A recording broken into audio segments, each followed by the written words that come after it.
And the glow from that fire can truly light the world. And so, my fellow Americans, ask not what your country can do for you, ask what you can do for your country.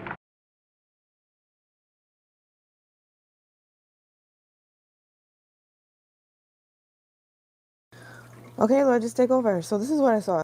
I was in the dark and I had my eyes closed, and then all these visions started to come up.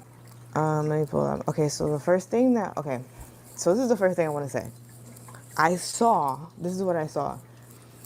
And it was so weird. I'm like, why am I seeing this? I saw JFK.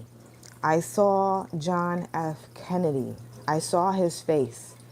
It was so weird. It was so clear. And I saw his face. It was like at the right side. And then above his face, I saw a woman's face, right?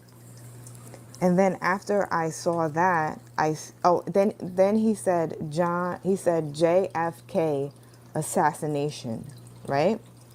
And then after he said that, I seen the Twin Towers, the two towers. I just seen the Twin Towers, right? And then after he showed me that, he said, what was hidden in the dark will now be exposed. Okay. He might have said that. I think he said that a few times, right? So listen to this. So there's more. I'm going to tell you more. I had these visions last night, guys. I'm like, God, why are you showing me JFK and saying JFK assassination and showing me the Twin Towers? Like, this is completely random, doesn't make sense. Guys, I cannot make this up. I come on my iPad, right? And I'm going to show you. This is the first video I click on. And look, guys, listen to this. Listen to this.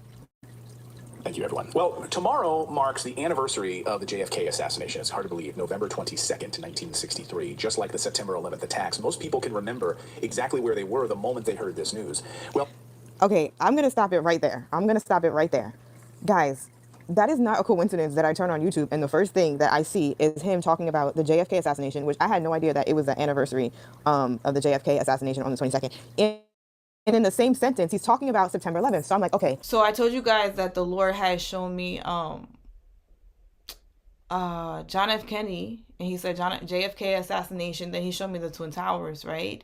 And I believe that is about to be exposed. What really happened to John F. K., the assassination, and what really happened on 9/11. That is about to be exposed.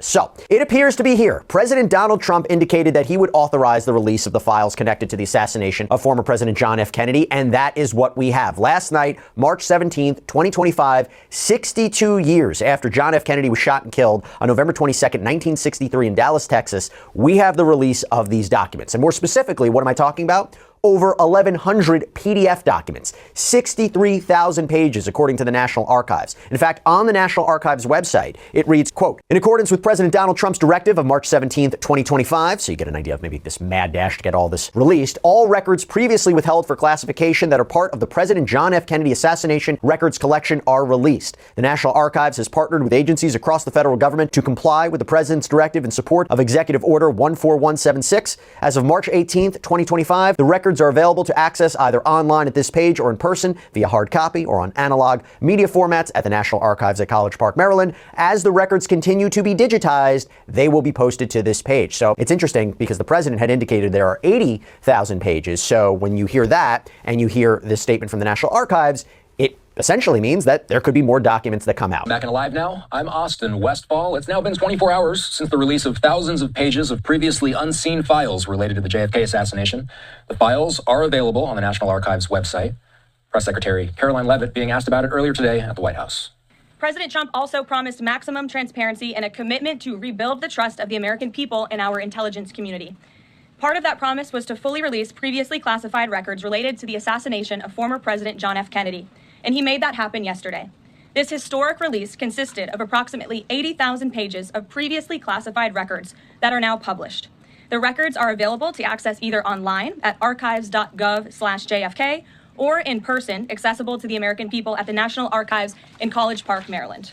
Records that are currently only available for in-person viewing are being digitized and will be uploaded in the coming days.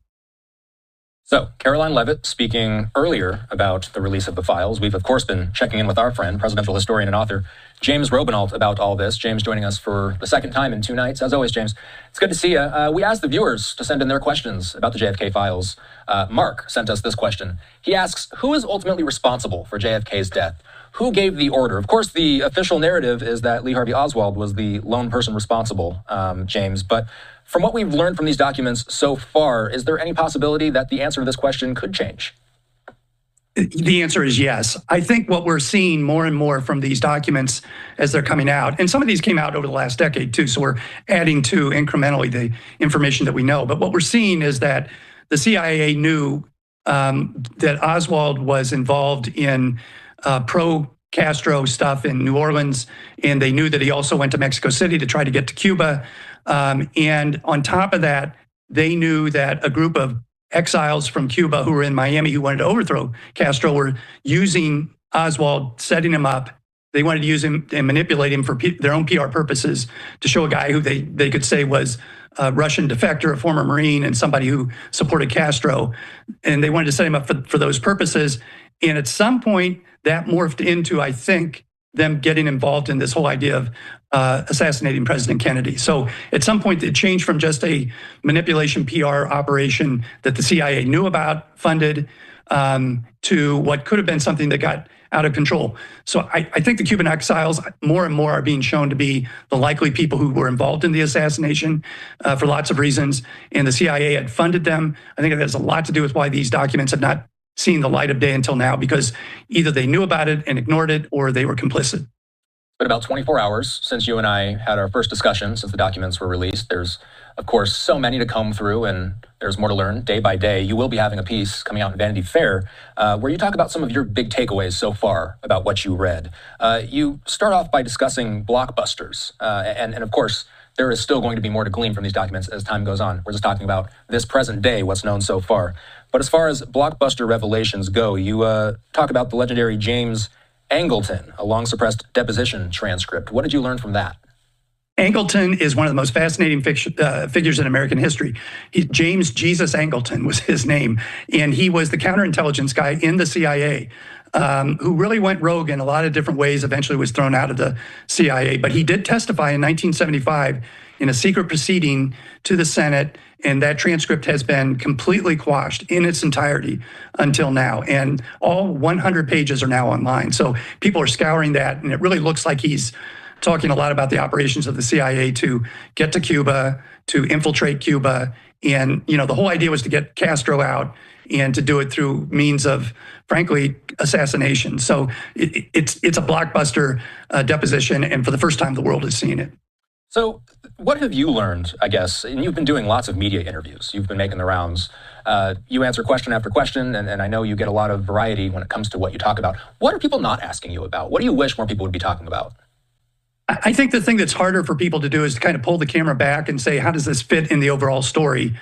Because the overall story starts with JFK becoming president in 1961, and he inherits two fundamental problems that are both very much intertwined. One is Cuba, the problem of Cuba, and communist country in our Western hemisphere.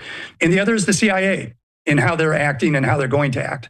And almost immediately in his presidency, those two things come into focus. Eisenhower had planned the Bay of Pigs invasion to try to get rid of Castro. Kennedy inherited that. He asked the CIA, can we do this? Is it going to be successful? They assured him that it would be. And sure enough, when the invasion happened, it failed miserably. But more importantly, Kennedy withdrew air support, crucial air support, right when they needed it. So you had this conflict that was going to end, I think, in the end of his life, which is the CIA now is mad at him. The Cuban exiles are mad at him. And in turn, he's disgusted with the CIA. And so he goes to them and says, you guys got to get your act together. And he actually has one of his aides, Arthur Schlesinger Jr., write a memo about, reorganizing the CIA. The famous line is scattering it into 1,000 pieces. So we've got this huge conflict that arises, and that will end up going from the Bay of Pigs to Operation Mongoose. Let's do this by covert assassination, working with mafia figures out of Chicago, really unbelievable, to the Cuban Missile Crisis, which is sparked by Fidel Castro believing he's going to be invaded by the United States, rightly so, in asking the Russians to put nuclear weapons on the island to protect him. And then we're at, this point where the world almost blows itself up in the Cuban Missile Crisis. And then that is then followed by JFK saying, we got to cool things. We got to stop all this agitation. We're doing nothing but risking civilization itself. And for the second time, the Cubans get mad at him for withdrawing the support. And they kind of turn on the CIA and Kennedy. And then they start interacting with Lee Harvey Oswald in New Orleans in the summer of 1963. So it's that bigger picture that I think people need to look at where this all fits. And once you do that, it's pretty clear to see what's going on, what the CIA's role was, and what these exiled Cuban Americans, what their role was. Can you put into perspective just how much information was dropped yesterday? Are you surprised with just how much they actually put out there for us all to see? I am. I mean, it's a lot of pages, and I'm kind of surprised by all the people who are acting like, oh, there's nothing in there. How could you possibly know that? It's thousands of pages. And what's interesting, and I think what people need to understand is, for a lot of this CIA stuff, you need like a decoder ring to understand who they're talking about. So somebody's going to be called M. Scott something or other too, and that's a CIA code for some person's name. Fortunately, the Mary Farrell Group has a cryptogram page that tells you who all those people are, but you have to really go through and match that all up to go through it. It's kind of great for people who like to solve puzzles, but it shows just how much effort is going to be needed to get through all this stuff, then to put it together, and then to see how it fits with the other puzzle pieces.